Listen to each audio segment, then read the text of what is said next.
I'm Dr. Meenakshi Chintapalli, a seasoned pediatrician who recently retired to give my life for the social awareness to protect the brains and minds and habits of children and parents 0 to 3 years.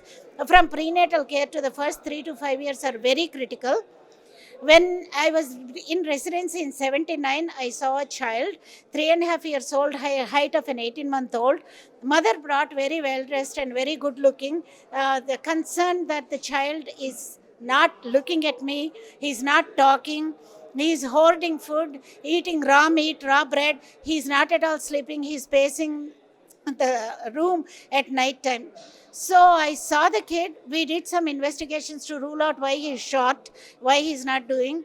Everything was normal.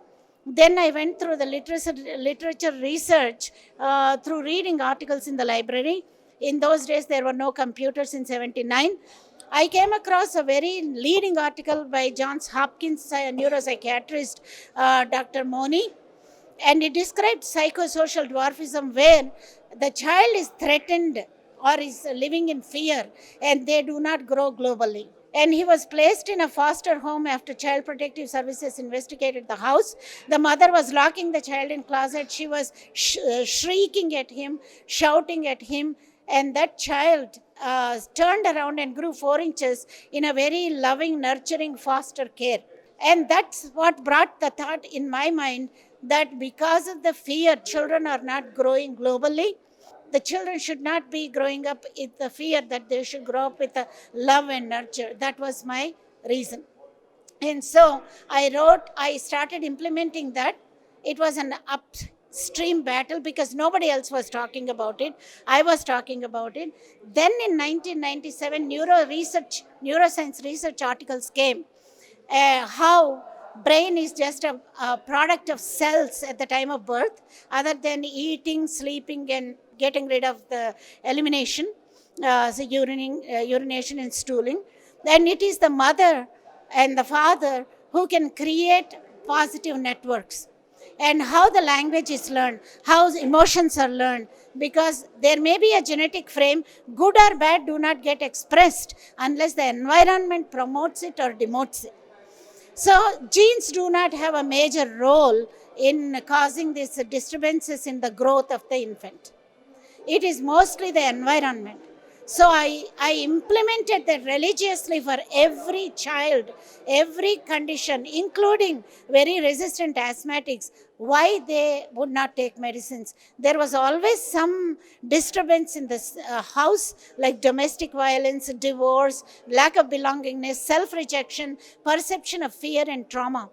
So I treated all the autism cases, ADHD cases, anxiety cases, depression cases from prenatal to youth by healing the hearts of the parents as well as the child, as well as directing them to community resources.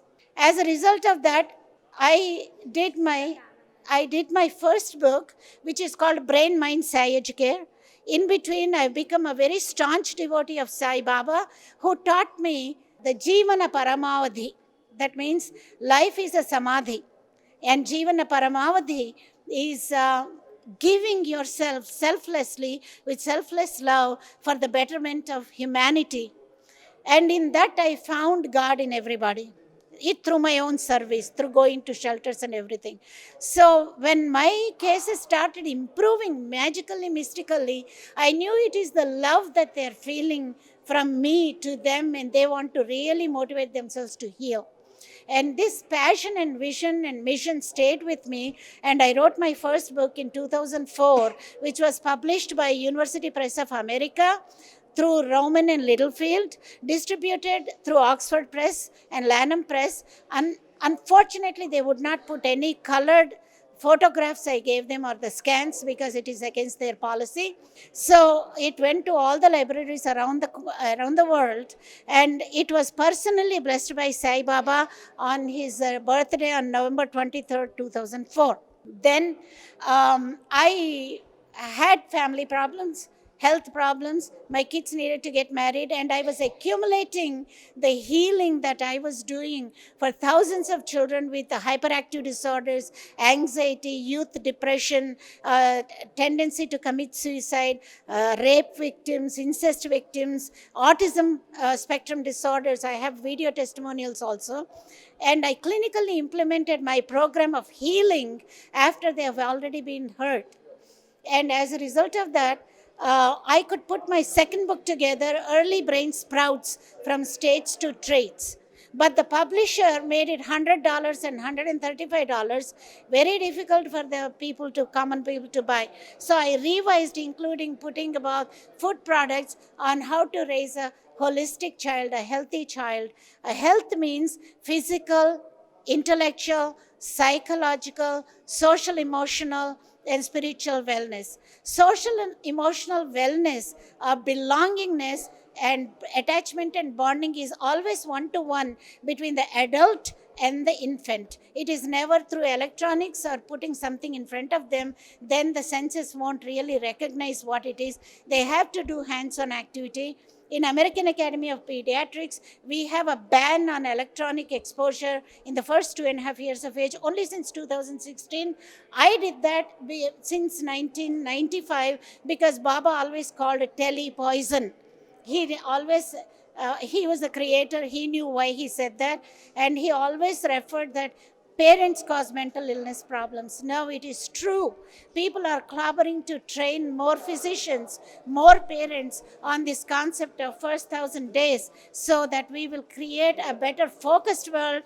And individual is very important, a biological unit of the society. If there is an individual character, if there is harmony in the home, there is order in the nation, and when there is righteousness in individual, it is dependent on the parents and the proximal environment that they are growing in. And this is very, very critical. Parents have to realize that they are the first teachers. And with the two-income families, they have to train all the grandparents or extended family members who are watching the child, including ayahs, and create the rules how to raise them.